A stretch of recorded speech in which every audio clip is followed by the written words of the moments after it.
discuter avec ce peuple-là, discuter avec tous ces jeunes-là, discuter avec cet avenir du Sénégal pour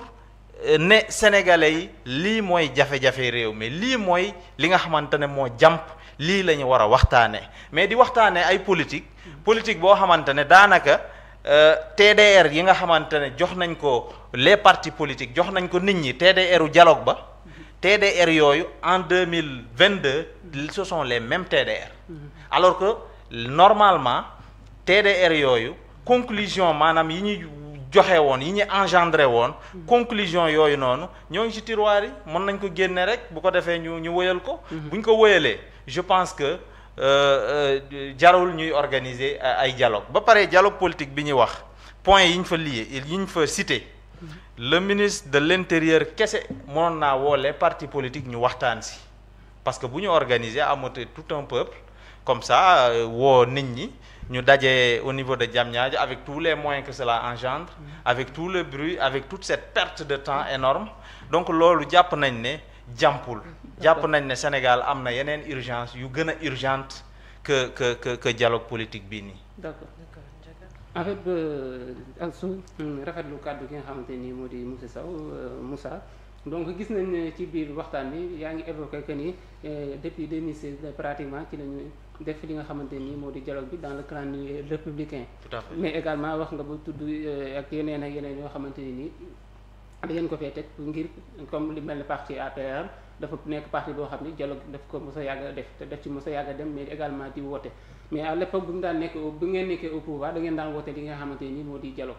bi ngeen wootee dialogue amante ni ñoo xamante ni dañ daan boycotté dialogue bi du ñu ñëw mais également dama question bi ma bëggoon a rebondir rek mooy est-ce que du paradoxe également soo ñëwee ne yéen a institué li nga xamante nii moo di dialogue ci calendrier républicain bi aujourd'hui am ñu nekk au pouvoir yi ngeen nekk dans l'opposition ñu woote li nga xamante nii moo di dialogue yéen également demulee te dañ fa war a waxtaanee lépp li nga xamante ni dafa jëm ci wàllum parti politique yi article 80 bi nga doon wax léegi ne Ousmane Sonko moo ko évoqué woon bu nekk à l'opposition nga jàpp ne hérésie la yooyu yëpp tey ñu war ko non du man maa ko jàpp Ousmane Sonko ko jàpp. d'accord moom moo ko bindoon wax ko. ci page am Facebook. effectivement moo ko bindoon ci page am Facebook daf ko war a respecter tout simplement. donc l'histoire rattrapé na ko. donc yéen loolu est-ce que tey du paradoxe bu ñu war a waxtaanee yooyu yëpp ci dialogue bi alors que moment bi ngeen toog ngeen ni du ngeen dem participer ci li nga xamante ni mooy dialogue bi d'autant plus que aussi am na ci seen membre yoo xamante ni ñoom dañoo jël seen propre responsabilité dem participer li nga xamante ni moo di ci boobu lay dialogue. waaw xam nga njaga ñi fi nekk dañoo bett ñëpp dañoo wax a wax manipuler ba jël réew mi dañ jàpp ne nag dañoo war a continuer di manipuler di wax ba liggéeyal Sénégalais yi loolu mënta ne pouvoir ak wax àndul ñoom dañu waroon a bàyyee ce ministère de la parole là à l'opposition mais malheureusement ñoom au lieu que ñu jël le ministère de l'action parce que tey jii ils ont l'occasion de travailler pour les Sénégalais mais ils ne le font pas ils sont allés occuper ce ministère-là de la parole boo leen di déglu c'est comme si ñoom ñoo nekk dans l'opposition aujourd'hui tellement que dañu bari wax joo xam ne amul bopp amul genn alors que dañ leen a jox réew pour ngeen liggéey ak wax àndul tey jii lu tax ma ne la li nga wax noonu du amalgame parce que ñoom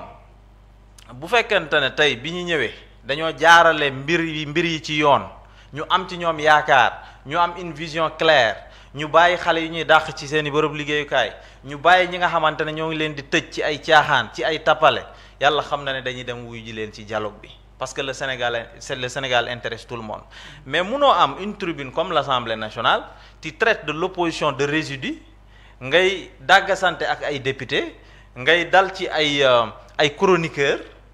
nga naan yow yaay l'effaceur tu vas effacer ces gens-là mais loolu dafa jubul dañ bëgg a won Sénégalais yi ne ñoom ci li ñu nekk nii d'accorduñ ci mbir nag boo ci d'accordul doo ca dem d'accorduñ ci buñ ci d'accordoon ñu dem ca peut-être am na ñu d'accord ak ñoom dem nañ wuyu ci seen dialogue mais ñun on a pris nos responsabilités on respecte nag comment dirais-je les options wala on respecte la décision de tout le monde mooy ñi nga xamante ne wuyu ji nañ ak ñeneen mais ñun dañoo jël suñu responsabilité on a pesé le pour et le contre ñu ne jamono ji duñu wuyu ji ce dialogue là qui n'est pas une urgence moo waral ñu toog pour won Sénégalais yi le parti APR a décidé ça pour effectivement le parti Alliance pour la République won sénégalais yi ne ñun d'accorduñ ci dialogue bi d'accorduñ ci ñi nga xamante ne toog nañ te l'histoire nous a montré que aujourd'hui au Sénégal booy politique nekk opposant il faut être radical. Je ne dis pas qu'il faut être extrémiste hein, comme ñoom di lakk ay kër jàmbur di toj di rajaxe et cetera non il faut être républicain mais aussi il faut être radical sur tes principes. mais yaakaaroo leen ñàkk dem bi ngeen dem mu gaañ leen parce que mën nañ fa wax lu leen arrangé wu. non du ñu gaañ xam nga lu tax du ñu gaañ parce que ñun jàpp nañ ne Sénégal ñu ñoo ko bokk ñoom bu ñu fi bëggee tëral li nga xamante ne waru fi mën a ne du dox boobaa sénégalais yi ñooy taxaw dans leur entière dans leur écrasante majorité pour dire non à ce régime boo xamante ne yàggut a ñëw mais jamono ji c'est un régime qui se cherche du ñu gaañ benn yoon parce que nag on est conscient de notre absence xam nga on avait deux choix le premier choix du moins c'était de partir répondre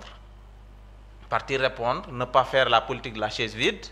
Le deuxième choix c'était de boycotter ce dialogue-là par des raisons on l'a boycotté et on a donné les raisons parce que raison yeneen yi aussi yi nga xamante ne mën naa leen ko wax fii mooy ne que ñoom daanaka joxuñu woon les TDR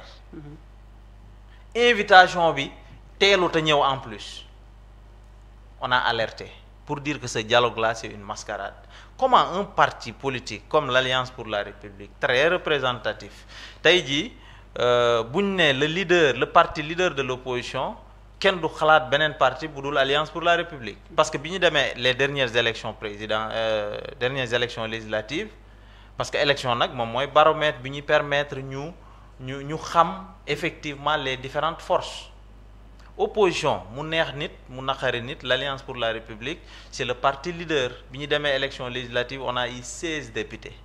ce qui n'était pas évident parce que en 2000 bi président Abdou Diouf di perte élection yi première élection législative le PS avait eu 10 députés 2012 bi président Abdoulaye Wade perte élection yi bi ñu demee élection législative 2012 le président Abdoulaye Wade avait eu 12 députés ñun aujourd'hui on a eu 16 députés donc c'est une prouesse en tout cas ñun xeebuñu lu ñu yor te xam nañ ne nous sommes un parti leader te ñoom li ñu bëggoon ñun duñ leen ko may xam lan lañ bëggoon ñu woo parti yëpp rawatina APR ñu ñëw toog ñu am une image boo xamante ne day won le monde entier que ne ñoom ils restent les leaders dans ce pays-là ils ont rassemblé pratiquement tout le pays ils ont rassemblé tous les partis politiques xam nga nag ku woote bu sañoon ñu wuyu ji ko mais ñoom dañoo deful lu leen war moo tax bu ñu woowee logique pour logique duñ ci wuyu ji parce que d'accorduñ ci ñoom image boobu nag image u APR toog Pastef toog président Bassirou Diomaye Faye toog xoggaliku xëcc cravate bi ne nii image boobu mu wane ko au niveau du monde entier on a vu des ténors de l'APR parce que nag bu fekkente ne njaga ma terminé s'il vous plaît bu fekkente ne des leçons à donner ñoom mënuñ ñoo jox leçon parce que vous vous rappelez des dialogues que le président avait convoqués ici ils n'ont jamais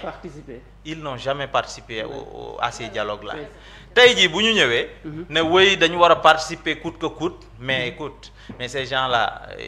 ils ont oublié xanaa dañoo fàtte ne démb dañoo musuta wuyu ji dialogue ils ne sont pas aujourd'hui les bonnes personnes à nous donner des leçons. D'où la raison ma la doon poser la question est-ce que yéen aussi l'histoire du leen rattraper ci contexte bi aussi quel que soit alpha comme yéen a initié woon li nga xamante ni moo di dialogue bi mais ngeen demoon wuyu ji si li nga xamante ni moo di ci dialogue bi ngeen participer même ni ko comme ni ko as évoqué léegi